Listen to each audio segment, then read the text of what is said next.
Okay, here we go. Here's 8 raw, brutally honest business truths that made me millions of dollars age 24. We'll start with the nice, easy, socially acceptable stuff. And as the video gets on, we're gonna get more and more and more controversial. Number 1, you don't know shit. When you start at anything, you don't know anything. So chances are the actions you take will be made according to the beliefs that you have, and the beliefs that you have will be programmed because of the people around you and the things that you've been consuming. So you're not gonna make any progress if you keep the beliefs that you hold. In fact, they'll be detrimental. So what you wanna do is you wanna find online mentors. My progress significantly boosted when I found the right online mentor. And the reason for this is because first of all, they tell you what to do. But second of all, the main benefit is you now know what not to do.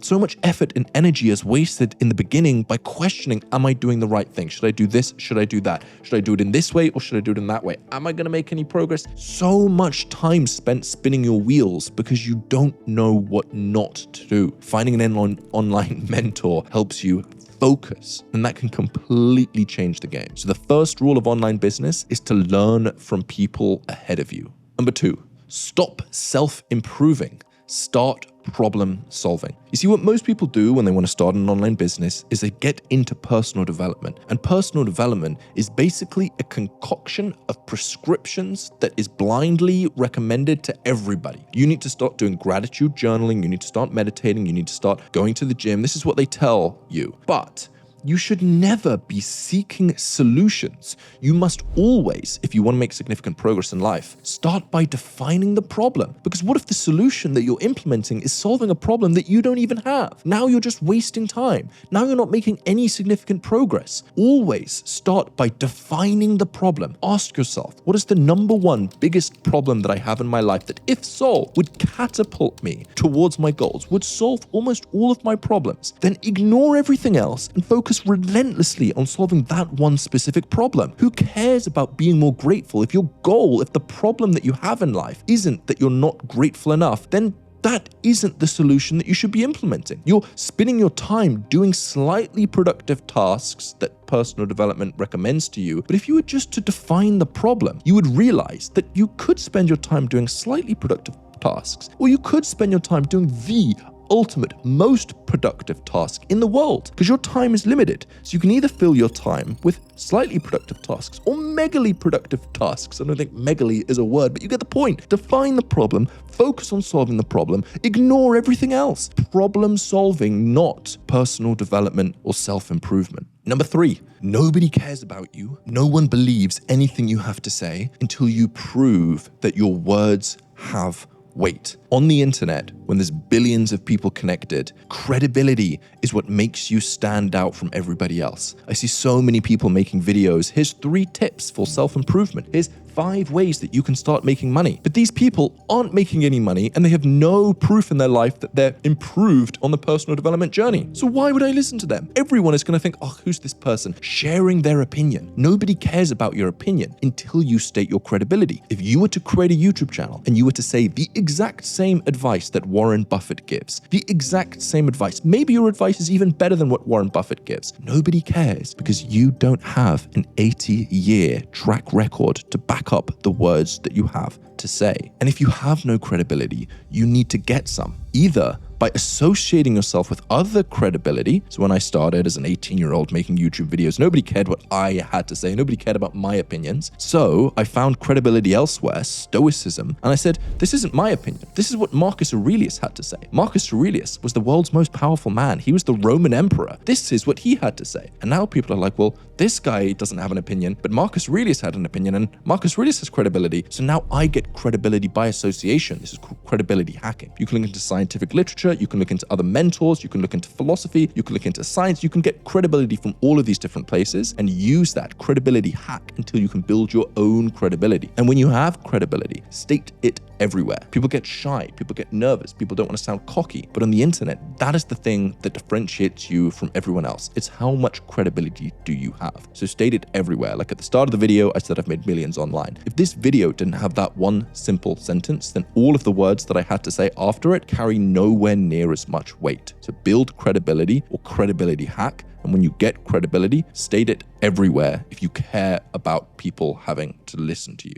Number 4, ditch your friends. Now we're getting slightly controversial. This is what I had to do because the identity that I had crafted to make my friends like me was the identity that was holding me back. And I knew that if I wanted to become a better version of myself, if I wanted to achieve the things that I wanted to achieve, I would have to change who I was. But the friends that I had liked the identity that I had formed so much that it was too painful to try to change my identity away from someone they liked and towards someone that they didn't like. So the only solution that I found was just to cut them out. So there was times in my life where I literally had 0 friends. I had nobody that I would call a friend, and that was optional. And the reason that that was beneficial is because now I had nobody trying to put who they think that I was onto who I actually was. I was free to define my identity however I wanted to. Because at the end of the day, limiting beliefs are contagious. If you hold limiting beliefs, you hold those limiting beliefs because the people around you hold those limiting beliefs. And nowadays, society limits your potential. Nowadays, we're actually far overly socialized. You go on your phone, you go on YouTube, you listen to people's opinions. You go in real life, you go to work, and you listen to other people's opinions. There's very little time nowadays that you are truly alone. But, and this is a quote from Naval, greatness is built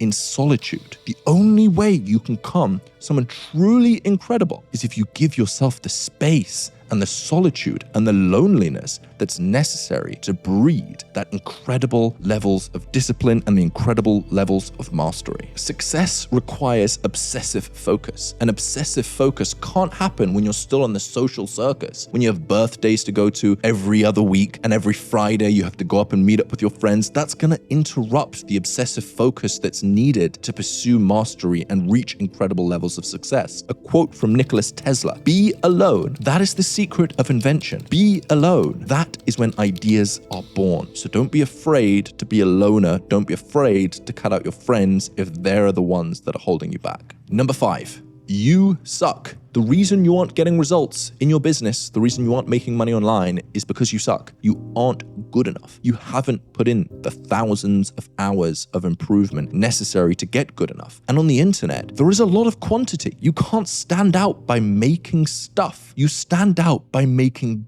great stuff. There is a bar of quality where if you're below it, nobody cares about what you have to say, nobody cares about your content, nobody cares about your business, nobody cares about your art. There is a level of quality that is required if you want anybody to listen to you, if you want anybody to give you money, you must reach a certain level of quality. And you can define quality as inputs over outputs. You can define quality as density. What that means is there's a lot of good stuff in a short period of time. The best YouTubers in entertainment, say MrBeast, he provides a ton of entertainment in a very short period of time. The best educators provide the most amount of insights in a very short period of time. It is all about density. So keep working on improving at your craft. Keep working on getting people lots of results in a short period of time. It's about density. And until you reach that density, nobody cares what you have to say. But the problem nowadays is that most people don't even know what good looks like. So you need to obsessively focus on consuming the best of what humanity has created. That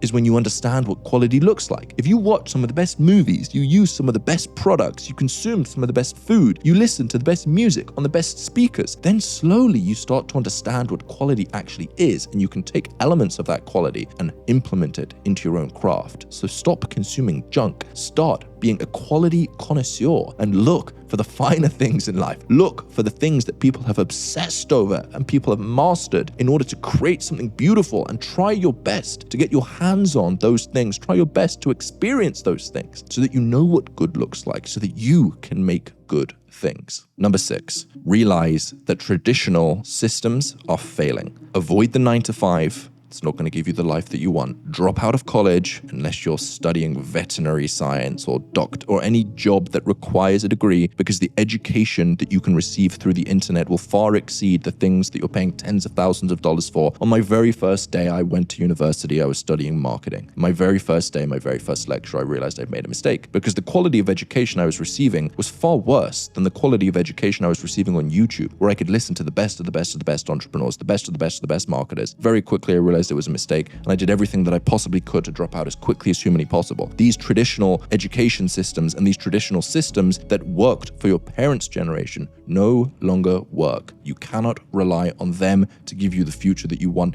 You must take your future into your own hands. You must build your own life in these new systems, these new, more efficient, more effective systems that is largely thanks to the internet. Take your education into your own hands, take your job into your own hands, build a life that you want to live, not a life that has been predetermined and set out for you by generations that don't understand what life and the world and the economy and your career path is like today. Number 7, if you care more about what your audience thinks about you than you care about yourself, then you don't have followers. You are following your audience. This is a mistake that I see so many different creators make. They pander to such a huge degree to what their audience wants that they are the one that is following their followers, not the other way around. Don't get lost in the source. Find space and solitude. Realize your life is your life. The social approval that can come from thousands of comments telling you that they loved this certain kind of thing, it's so easy for that to morph who you are as a human. And what ends up happening as a content creator is you end up not being yourself, you just end up being who you think your audience wants you to be. It's like the definition of inauthenticity, and it's a huge mistake that people make. Number 8,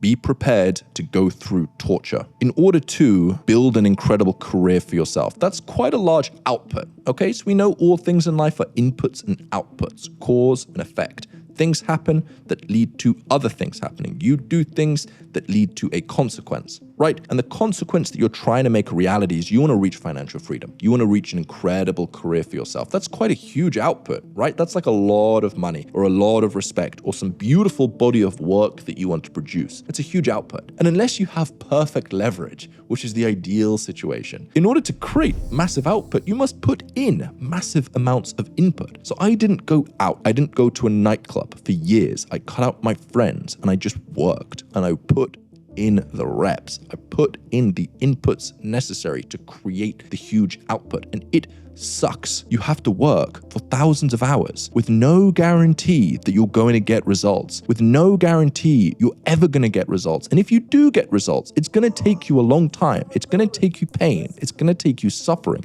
It's going to be close to torture. You will feel physical pain, but the outcome on the other side, the respect that you have for yourself, the income that can come, who you view yourself, it's worth it. It's the best gift that humanity can give. It's worth pushing yourself through the pain to get to the other side. Now, maybe you can get these inputs through just loving what you do, right? If you love what you do, you'll obsess over it, you'll keep doing it, you'll put in the thousands of hours necessary. That can work. But I know a lot of millionaires. I've spoken with a lot of people that have made a lot of money in a short period of time. These people were bullied. These people had parents that didn't love them, fathers that didn't respect them. These people were cheated on. These people experienced some form of trauma that gave them a chip on the shoulder and gave them the energy necessary to suffer for long enough in order to make the reality that they dreamed of come true. So it's like, sure, we can say enjoy the process. The people that I know that made the most money in the shortest, they didn't enjoy the process. It was painful. It was suffering. And they pushed through it because they knew that was what was going to come on the other side, or they had some irrational belief that it was all going to be worth it. And in my situation now, having come through the other side of that pain and suffering, where now I can focus more on work that I love, it was worth it every single day of the year.